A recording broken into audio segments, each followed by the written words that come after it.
photograph album, ma'am. No, but look, they're all asleep. Look. They're not asleep, ma'am. They're dead. It is a book of the dead. In the last century, I believe they used to take photographs of the dead in the hopes that their souls would go on living through the portraits. Oh, it's macabre. How could these people be so superstitious? Grief over the death of a loved one can lead people to do the strangest things. Hello and welcome to the Bencher Movie Club. My name's Ben. My name is Charlie. And today we're going to be discussing the 2001 movie The Others. Directed by Alejandro Amenábar, who done The Sea Inside. And he composes the music for all of his films, so he done the music for this as well. Yeah. What's it? Oh, by the way, every week we do a different film. So please like and subscribe, so that way, by the time you get to the end of the video, you realise, oh, I didn't really like that. It's too late. You've already subscribed. It'll... Right, so look at it, I suppose. Yeah. Go on. Why'd you pick The Others, Ben? Is that you're going? That's all the information. You've just Oh, said, okay. Well, I'll go. You just said who the. I've got other information, but I just thought you'd give a brief You about The haven't even said Others. who's in it. Right. Okay. It's got Nicole Kidman, who's 5'11". Tall, isn't she? Oh, she's my height. Yeah. Of course, from Moulin Rouge, Eyes Wide Shut, and she was married to Tom Cruise, Tiny Tom Cruise. It's got Christopher Eccleston, who's in Shallow Grave and Let Him Have It. That's I knew him from Let Him Have It. I know I recognise his face. He's in loads of stuff. He plays Derek Bentley. Yeah. Derek Bentley? Yeah, Let Him Have It, Chris. Yeah. He was really. That's a really sad film, actually. Let Him Have It. Have you seen it? Yeah. Yeah, it's a really sad film. It's based on a true story as well, isn't it? And it's why they got rid of hanging in this country, isn't it? I think it was one of the last people to be hanged. Well, Ruth Ellis was the last woman to be hanged here. When she in Coronation Street. So sounds like she started off as Coronation Street. And is then she they a hanged her. character in Coronation Street? No, she was the last woman to be hanged. But then, the way they say she's the last woman, I assume there was someone after her, a man. Well, it might have been Derek Bailey or whatever his name. Derek Bentley. I'm sure it's Derek Bentley's name anyway. But yeah, a film called Let Him Have It is worth looking at. But he had like the mentality of like a child. It's a very sad film. I remember watching that and crying at it. But... Yeah. You got Fionnuala. Thanks. Fionnuala Flanagan from Waking Ned and Four Brothers. Anything else she in? I can't think. I recognise her face. I think she does voiceovers. I think she's in that Paddington. I don't know. No. I'm thinking of the woman out of Downton Abbey. Sorry, erase that. Eric Sykes, who frankly worked with like Tony Hancock, Spike Milligan, Tommy Cooper, Peter Sellers. I remember watching this and thinking, I know him. I know his face. He's in now. everything. I didn't know he's a comedian. Yeah. Yeah. Because this is so not like a comedy, No. so you don't associate with that, and also he's older, but so he's all that comedy era. But this is the thing, I was going through all of his IMDb stuff because I know when I first saw it, I thought, oh, he's that comedy actor. And I was looking through all his IMDb and I thought, I don't know where I know him from, but he was in everything. He's in, yeah. And he was, Mum said he most frequently worked with a particular female, I can't remember her name now, I should have written it down. They often done sitcoms together and stuff. Like a sitcom called Sykes or something like that, or Mr. Sykes. Not Hattie Jakes. Yeah, I think it is. Hattie Jakes? I think so. From the Carry On films. For some reason I'm thinking Sykes. I don't know, I might be wrong. That sounds right. Okay. Keith Allen at the end, who's of course in Train Spotting, and he was Fat Les. Is he from the comic strip? Is it Lily Allen's dad? Lily Allen and Alfie Allen's dad. Yeah, but he done like the Fat Les, so he done all the like Vindaloo. Who's it? Yeah. Oh, he's the in the house. Yeah. Okay. And his wife is Michelle Fairley, who's went on to be Catelyn Stark in Game of Thrones. Yes, that's where I know her from. It's really sort of like, you know, when you're looking at someone and you're thinking, I know you from somewhere, but you know them from a different age. Yeah. They're a different age to what they are in this, and you think, are they younger in it? Are they older in something? But I know they're facing something. Yeah, of course, yeah. Yeah, it was a good 10 years later, Yeah, I'd yeah. say. And she was also in Philomena. Yeah. But yeah, About the kids. I don't know. Nothing. Well, the kids are still important. You're They're important. You I haven't even- looked, and there was nothing really of no. I'd have gone, and it stars John Fibbleworth, and he was in a Frosty. They're not in anything. No, not really. Really? Yeah. That surprises me, especially that little girl. Well, in fact, both of them are really good actors. That little girl's brilliant. She's a really good they actor. are, but it's very competitive child acting because there's been so many things when, and also the other thing is, I think sometimes children get into things thinking, oh, that's the world that I want, and when the reality of it is sitting about for hours and hours, freezing cold. You find out with a lot of child actors, that's it. They do one big film and then that's it. Yeah, they don't do nothing else. For that. It's not as glamorous as what I thought it would be. I thought it would be red carpet. Yeah. And so, what? Neither of them sort of went on to carry on with their careers with acting. No, nothing big. They done a few little bits and pieces, like episodes of series which neither of us has watched and stuff like that, but nothing huge. They're not household names. I was surprised at that because I would have thought, like, I was interested to find out what's become of them, because this is like 24 years ago. So, well, I can make it out. 30s now. I can make it out. She went on to be Beyonce.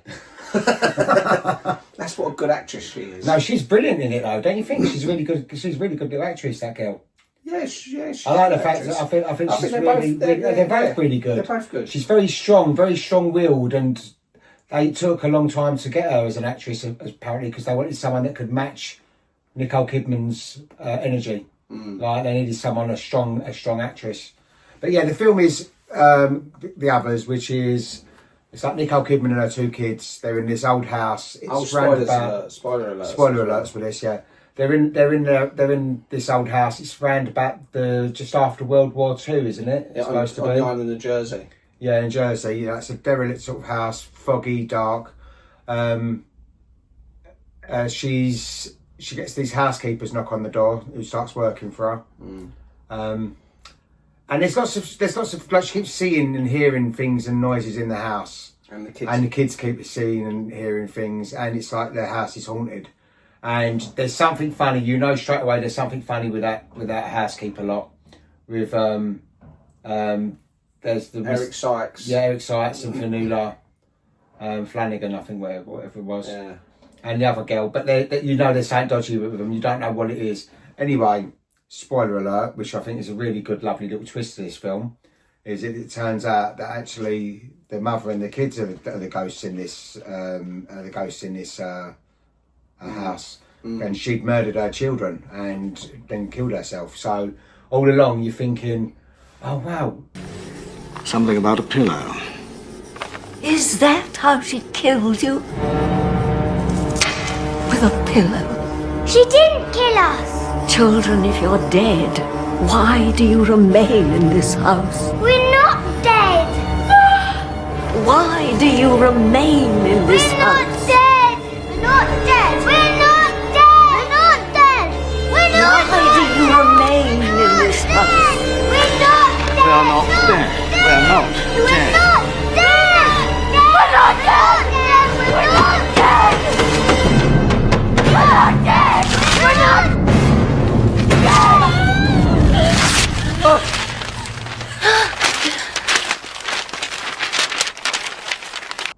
That's a lovely twist. I like that because it's very Tales of the Unexpected, very sort of like, I just don't like maybe Black Mirror sort of thing, where something is, you go, oh, I didn't see that coming. Yeah. I love that about the film. That is the main hook for it, really. That's really, because sometimes you can watch a film. I know I'm not going to start naming them, because I think as soon as you start naming the films, you go, oh, this film's got a great twist ending, or this film's got a great ending. And it ruins it. Because then you start looking for it, and then you see it. Because I had that most famously with Sixth Sense. Which I had that as well. But, with this, what's good it's the end really makes it, because it's a good film. All the way through, you think, oh, it's and it all makes sense. Because Because you know the husband, when the husband comes back, you know there's something dodgy that. There's something that I he's don't sort think of that like- she is the ghost. I don't think her and her kids are the ghosts. And then all of a sudden you go, oh, you killed your kids. Yeah. And it's like, fucking hell, that's really sort of very inside number 9 kind of Yeah. feel to it. You know, it's brilliant. I loved it. And the husband clearly died at war. At war, yeah. And he's sort of, that's why he looks all distant, like a shell-shocked thing, because like the trauma of the war as well. So it's like his ghost has gone back there. And it's once you know what happens, watching it the second time, things make sense. Like, you look out for things. Like when she goes into the room and her daughter's, the old woman, I'm your daughter, and she shakes her. Yeah.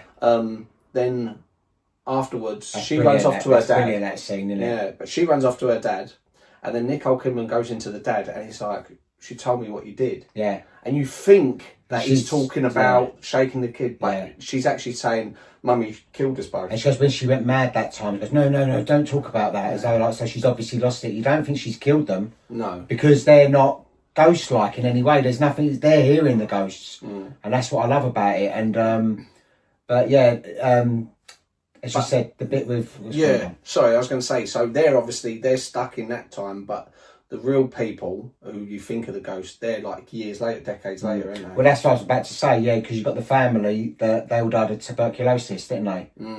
Because they used to live in the old house. They used to be servants in the old house when obviously there was different people then who were probably all dead. Yeah. Now. But like Nicole Kidman's lot, they obviously died 1945 or whenever. And then you got Keith Allen's family doing the seance. But they look like they look like, that's what confused me, because they look like they're dressed like the 40s. No, but I think they're supposed to be like about 10, 15 years later. Because I look at it more like they're dressed more 50s style, 50s, 60s. Okay. So I think that's what it's supposed to be. Because I imagine, first of all, I think, it's like sort of 50 years later. But then I look and I thought, hang on, their clothes. They're still looking very, old clothes. very old-fashioned. I think they clothes could have still. done it right up, like 2000. They could have done it real modern. Yeah. You know?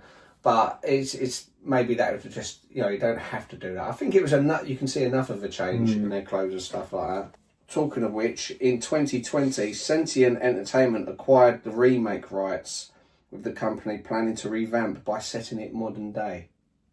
No. I think, listen, with this film, there's nothing needs to be changed in it. I think it's well acted, well cast.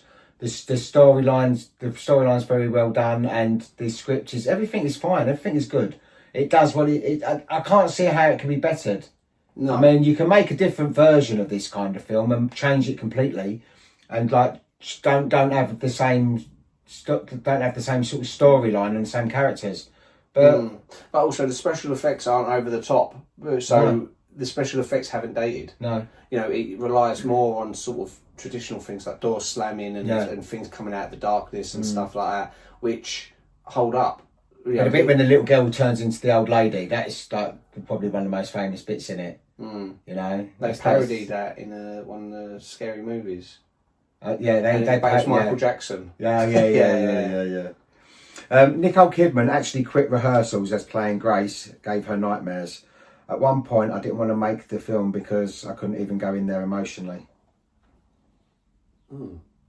So she obviously, but I can imagine it's quite a dark place to take yourself, and if you're doing a film like that, you've got to think it's probably a couple of months filming something like that, and you've got to stay in that, and also it's very darkly filmed. Yeah. I love the way it's filmed because it gives you the feel of what you're supposed to be feeling. But it's all very dark colours, very greys, very foggy, very cold looking, just candlelight, and but it's all that's just really good cinematography, I think, that gives you that extra bit of suspense and that bit of eeriness. But I can imagine it probably isn't the nicest. It doesn't look like a warm, cosy environment to be working in. It probably looks quite cold. Yeah, because it's big, tall ceilings. Yeah. They won't go into the effort of trying to heat the place. No. But then again, camera equipment heats places, doesn't it? But then again, only to a certain extent. Like the lights, camera lights will only light you a certain way. Yeah. But I think it's quite good with the storytelling, how the director adds all these little things, like nuances, like the kids mustn't see the light, and kind of thing, because it distracts you a little bit. So you know, just loads of little things like this, which then afterwards you think, oh, okay, well, could they ever see that? What was it? What was going on? You know, it's enough to distract. So they obviously had something wrong with them before. They Yeah. had something, just a photo. Or was it her being a bit mental, the mum? Because she was very neurotic. She was very sort of protective. We must lock all the doors. And you think, well, I mean, I can't imagine. She went mad, didn't she? I can't imagine our mum sort of doing that. She'd just go, don't go out there because you'll burn your skin. I did tell you, didn't I? She's coming in screaming on fire. My face. Yeah. No, but yeah, no, it's clever because it does throw you in lots of different directions. Because then you think she's talking about little boy Victor, and like so you think, oh, it's a little boy ghost. Yeah. And then he goes on, there's the old lady, the one with the scary eyes, and you think, oh, right. And Victor running across the room opening the curtains. Because obviously, the boy, from his point of view, he's scared because there's these two little children ghosts in his room. So that's why he's like, I don't want the windows closed. You know? Yeah. This is the highest grossing Spanish film at 200, well, I won't say the gross because you'll say it afterwards, in all-time worldwide box office history. Oh, really? As of May 2006, it was 265th. Yeah. I suppose, yeah, really, it is a big Hollywood film, wasn't it? And if it's a Spanish, it's actually Spanish director. Yeah. Okay. Alejandro Amenábar, because he based a lot of the script on his Catholic school education. He's now agnostic. Same as me, I was Catholic and I'm now agnostic. Yeah, agnostic. I think I'm agnostic. I believe there's something, I just don't know what I believe. Yeah, it's just sort of being open-minded. Maybe, but I don't care. I mean, there's a lot of it that don't fall into place for me. Like, you know, I don't know about Adam and Eve and the Noah's Ark thing and all this kind of stuff. And God made it the world in 7 days. I don't know. It's very nice. But no, but this is I don't. I think those little details. I don't believe that anything written down is 100% accurate based on that stuff. But it's not to say there's not some sort of grand force behind it all. But you know, I've got a busy enough life that I don't spend. It's a nice story. A lot of it is nice. It's like you think, oh, it's nice. It's a nice story. Yeah. Well, I always think that it's like the Bible was there, or the Bible, the Quran, and all these different books for guidance for people to do right. Because you've got to think, back in the day, you didn't really have CCTV, law enforcement, so you had to sort of scare people. Don't kill anyone because you'll go to hell. You know, that's what I'm saying. And lots of stuff was added to the Bible and taken away as years went on. Yeah. I mean, where is the actual original Bible? Is that still in existence? I mean, what would it be? No, because it's changed loads of times. Was it stone? Was it all written on stone? No. So that's going to be a big book. It was a bunch of different stories which were put together, and then there must have been an original Bible. Where was the original Bible? No, but it's changed all the time. It's like one's chapter of the Bible then, the original Bible. It's in the British Museum. All right. Anyway, back to this film. Yeah, Nicole Kidman pressed for the hiring of Eric Sykes as Edmund Tuttle, as she and her then husband Tom Cruise had twice been hugely impressed by his theatre work. Sykes was equally effusive in his appreciation of Kidman and her work. About 5,000 kids auditioned for the roles of Anne and Nicholas. James Bentley was cast right away, but Alejandro Amenábar took longer. The filmmakers wanted someone who'd be strong opposite Nicole Kidman. Yeah, I said that earlier. Yeah. I said it earlier. Yeah, Alejandro Amenábar wanted to play with shadows, and sometimes scenes were actually lit by candles. I like this. I think the cinematography of this film is really good, and it's quite eerie, and it is. You can't watch it in the day though. No, because it's almost like that episode of Game of Thrones. No, yeah, you need. It's well lit. It's better lit than that episode of Game of Thrones. I mean, that was ridiculous. That was like, what am I looking at? I'm sure that was a mistake that it looked like that, and they just tried to play with it and going, oh no, it's meant to look that bad and dusty and dirty. You can't see what's going on in that episode. No. The ghostly image appearing over Grace's shoulder resolves itself into a sombre face in a painting on the wall. The image is actually a detail of 1855's pre-Raphaelite painting, The Wounded Cavalier by William Shakespeare's Burton. The face of the painting is that of Eduardo Norinja. Yeah, do you remember that bit? Yeah. So, Because because like saying, obviously, there's someone behind her. Yeah. but obviously, the second time you're watching it, you know it's Yeah, not. you see it. Because you go, well, I know that they're the ghosts. The house, supposedly on the island of Jersey, is actually located in the north of Spain. It's pretty dark then. I thought it would have been somewhere in England because it does look really sort of... Yeah, well, they probably shot it at winter. Probably hard to... Yeah, it must have been... Because the north of Spain... Because that would be... Oh, actually, yeah. Isn't the same as the south of Spain. This was the first film ever to receive a Best Film Award at the Goyas, Spain's National Film Awards, with not a single word of Spanish spoken in it. Oh. And it won Best Film. And it's got no Spanish in it, but I suppose because it's a Spanish... production. Yeah. Yeah.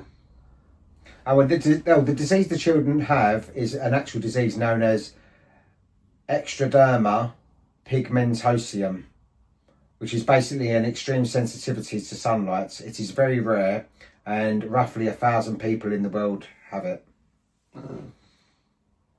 Alejandro Amenábar originally wanted Emily Watson for the role of Grace, and Jodie Foster and Catherine McCormack were also considered. Which, yeah, they would have all been fun. Emily Watson, who's that? Yeah, she's that sort of funny-looking face woman. I mean, she's not funny-looking, but it's just... You know her if you see her. Emily Watson. Can't That think big of what face. she is. What's she in? Think of anything? She's in loads of British things. I'll have a look up after. Nicole Kidman originally tried to persuade Alejandro Amenábar and the Weinstein brothers to find another actress for the part. Coming off of the bright and exuberant Moulin Rouge, the actress was initially reluctant to do a film that explored such a dark space. I think you'd want to as a counterbalance. If you're doing like a film which is all like... Something that was just so colourful and musical and all that. I've got a headache, I've got migraine. Let's go somewhere and see a But that's what dark actors room. and actresses are for, isn't it, really? Yeah, do your job. The movie opens with Nicole Kidman in a voiceover reading a story. She begins with the words, "Now children, are you sitting comfortably? Then I'll begin." The BBC radio programme Listen with Mother, broadcast in the UK between 1950 and 1982, always began, "Are you sitting comfortably? Then I'll begin." So that's obviously taken from that.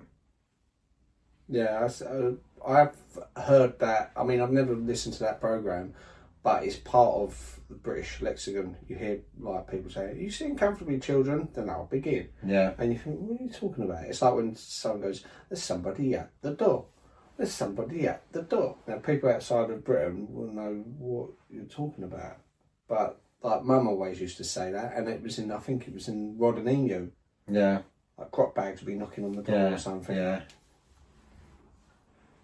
And to get the kids worked up, Alejandro Amenábar would play scary music when they weren't expecting it. Sounds the kind of thing I would have done.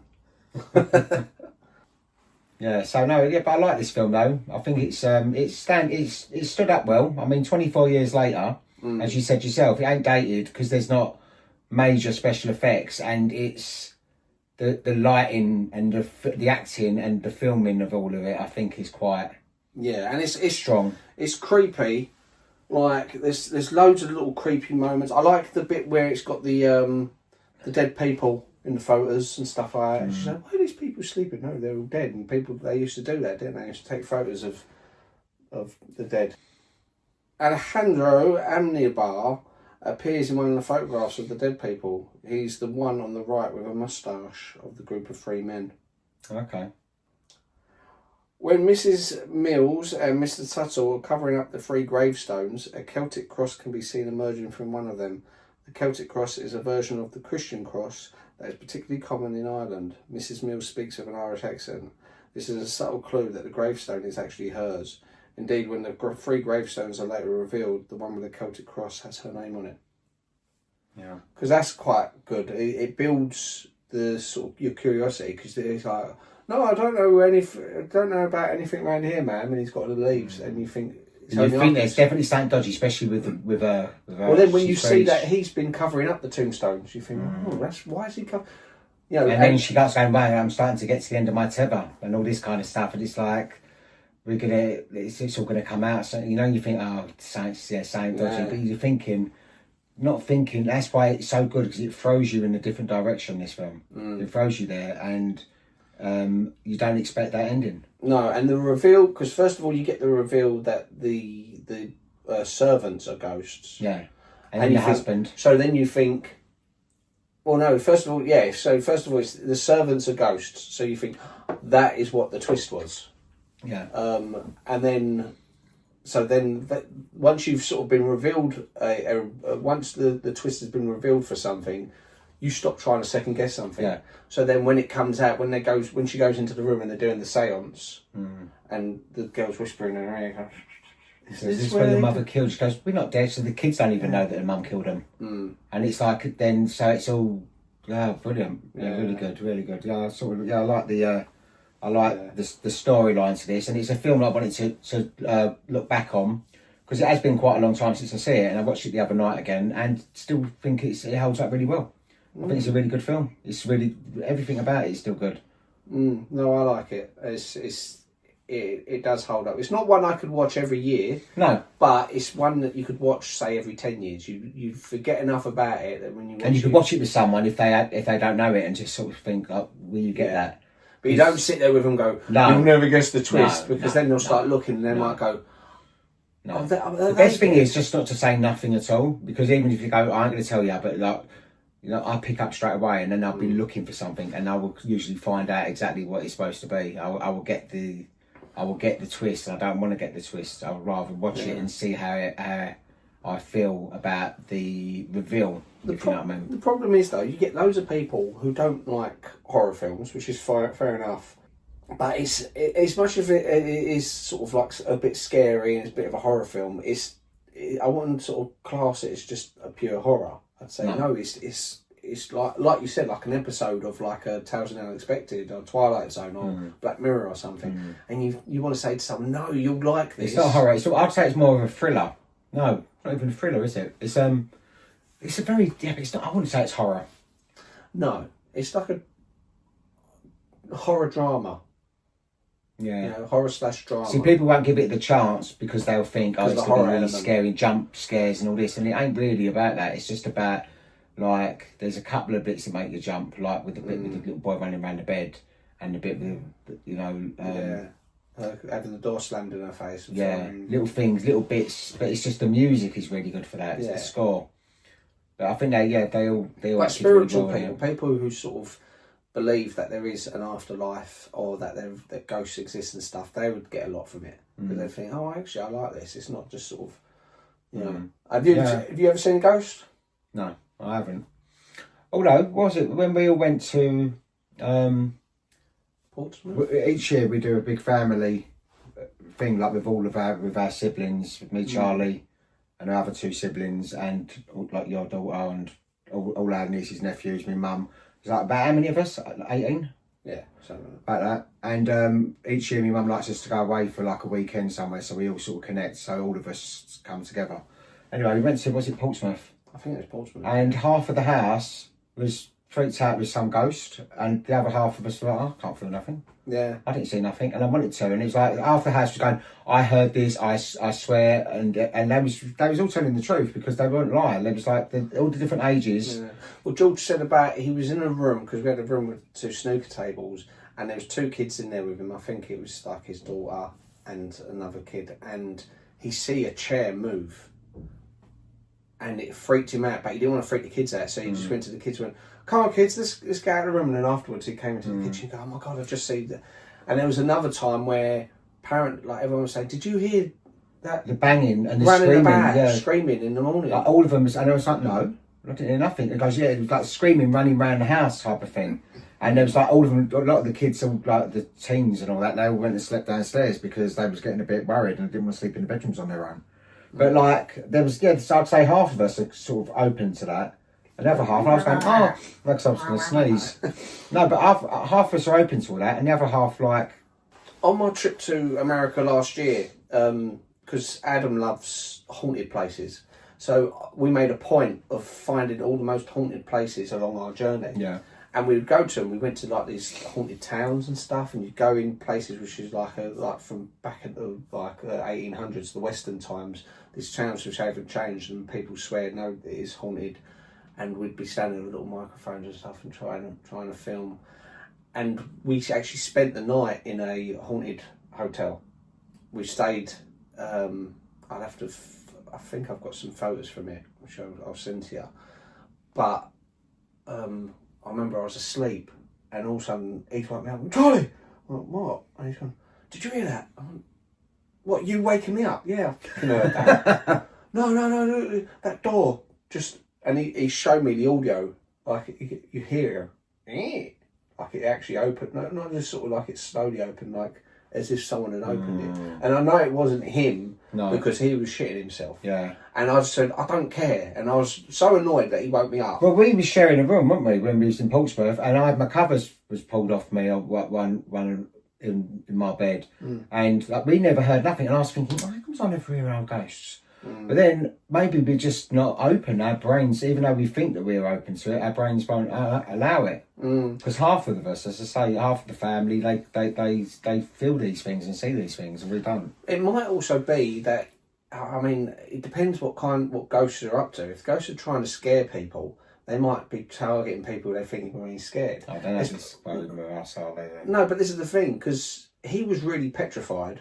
And I went, "Well, I'm going back to bed." And I was laying there, and because he'd convinced me there was a ghost, I wasn't scared to go back to sleep. I was annoyed. And I thought, if a fucking ghost sits on my legs, I'm just going to go and try and punch it or something.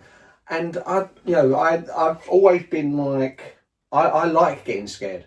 And I've always thought... But would you like to be, honestly, staying in a haunted house?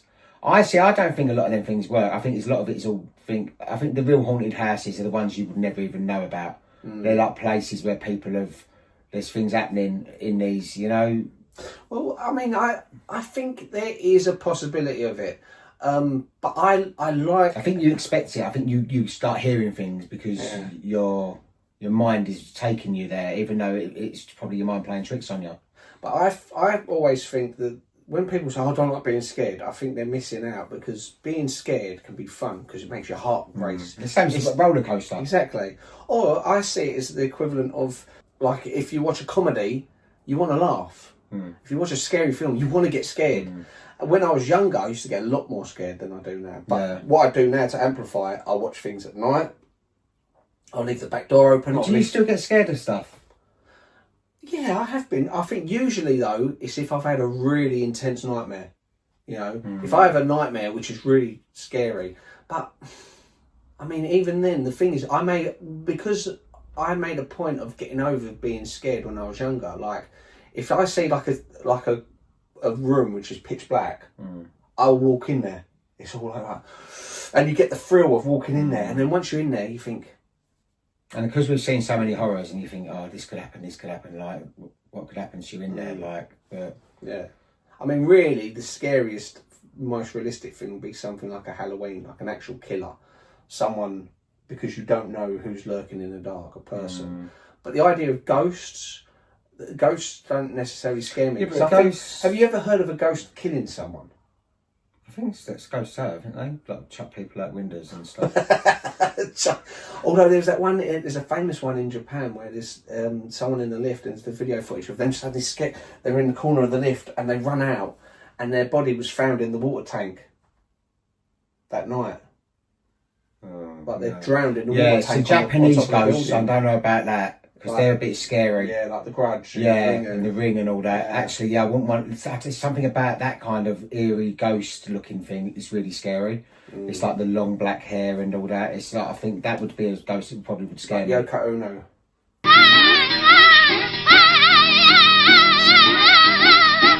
Yeah, Yoko Ono singing at you. Yeah. Right, so what do you get on IMDb? Right, on IMDb, this film got 7.6 out of 10. Okay. Which... That's fair. That's what I expected, Yeah. I expect. Yeah. It's not bad. Rotten Tomatoes, it got 84% by the critics, 77% by the audience. So... Really? I would have thought it would have been the other way around. But the critics will give it 84%. That's a good. The thing is, I can also see why some of the audience, because some people just want the stereotypical sort of horror film, they might be disappointed and go, oh, there weren't no big deaths at the end and they didn't get to fight the ghosts. And all that, yeah. So they'd be disappointed. And then you've also got the people who don't like horror films anyway. So it's easy to see how it treads on some people's toes. It's good though. I think it's really good. I think it's good, but it's really not for everyone. It's for people like, we're more open to it because we go, it's a very, you don't know which category to put it in because it's not too scary that it's a horror, but it's not too light that it's a thriller type of thing. It is like a horror thriller type, but not. I think it's like a kids' version of a horror. No, actually, ain't even that. Like you said, like, if it was cut down to say an hour, you could have seen it as an episode of Tales of the Unexpected and gone, that was the best episode of Tales of the Unexpected. It was so good. Yeah. You know? The budget was $17 million, and in the box office it made $210 million. Yeah. So a really good return. Surprised they didn't make a sequel. I'm glad they didn't. The other others. You can't have made a sequel because that's it. It's all come out at the end. I mean, that is what other twists are there? I like films that are just one-offs. Like I was watching that film in Louise the other day, and I thought that's a really good film. I like it because it finishes, and you know they're not going to come back and do another one. Yeah. Because it's like there's got to be so many ideas out there. Why remake films or why do sequels when something's successful? Then carry on with that kind of genre. And that kind of idea. Don't just leave films alone. A sequel can ruin the first one as well. Because I watched. There's a film which loads of people don't like, but I like, called Now You See Me. It's like a magician one. It's about like these 4 magicians, and I like things like little magic tricks. How do they do this? How do they do that thing? And it sort of keeps you guessing enough. I don't try to second guess the film, and it ended, and I thought I liked how it ended. That's great. Then they made part 2. And they undone all the stuff that they'd done for the first one. No, we was lying. It was actually this person and blah, blah, blah. And I thought, oh, for fuck's sake, I liked what you done with the first one. Now, if I watch the first one, I go, well, I know that this character I'm supposed to hate, I'm actually supposed to like in part 2. And I think they've done the same thing. Was it The Descent? Now, The Descent is a really good standalone film. But then The Descent Part 2... I think they come out of a cave, and I think the cave's somewhere like in America, where it was in Scotland, I think, or something like that, or Wales. Because it starts off as a British horror. It's a British horror. All of a sudden, they come out of this cave, and so that cave's a long fucking cave if it's taken them all the way to America. But it's sort of they're trying to sort of squeeze every last bit out of that. But I think that film ends brilliantly. The original one, on its own, standalone film, fantastic film. And it's got some really scary bits in it. In fact, it's one of the scariest parts of that film, The Descent, is when she gets trapped. Well, don't say too much because we do quite. No, but I'm going to say that. Yeah, but I'm going to say that is fucking. It just makes you uncomfortable. I was watching it, and you start feeling, oh my god, if I was trapped in that situation, and I can imagine myself panicking, and then you're going to get even more stuck. And I've seen videos on TikTok about real life ones like that when it's happened and they show diagrams of the person like there's been an explosion, they fall down into this little crevice. And they're stuck down there, and you think. And the thing is, your body expands to a certain thing, then you can't, and that's it. You trap yourself, and it's like, you're panicking, and you just. Yeah, that is a nightmare thing for me anyway. Yeah, but that's not this one we're talking about. This is the others. Yeah. So anyway, so that was a podcast on the others. So what are you doing next week then, John? ID. Oh, it's a good film. That is from 1995. Yeah. Which I really liked, and I remember when I was in school. My secondary school, this was sort of like the go-to film. All the boys, I love that. And it was so quotable. But what I was going to say is, when you watch it, I've got a little task for you. It might make it quite fun for you to watch. It's a fun task. You have your little notepad.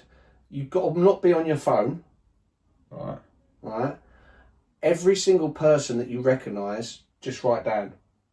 So if you went like, for example, Perry Fenwick, you'd go, oh, Perry Fenwick.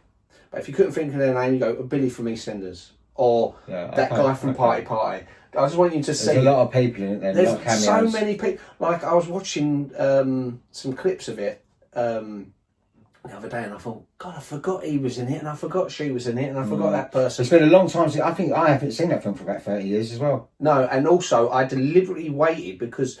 I mean, half of them have been in EastEnders as well. Yeah. And I go, that's so and so from this, and it's quite rewarding to watch the film. Okay. I mean, I love the film anyway. I think it's the best football hooligan film. And I that is a good film. Really good storyline to that one, and I agree with you there.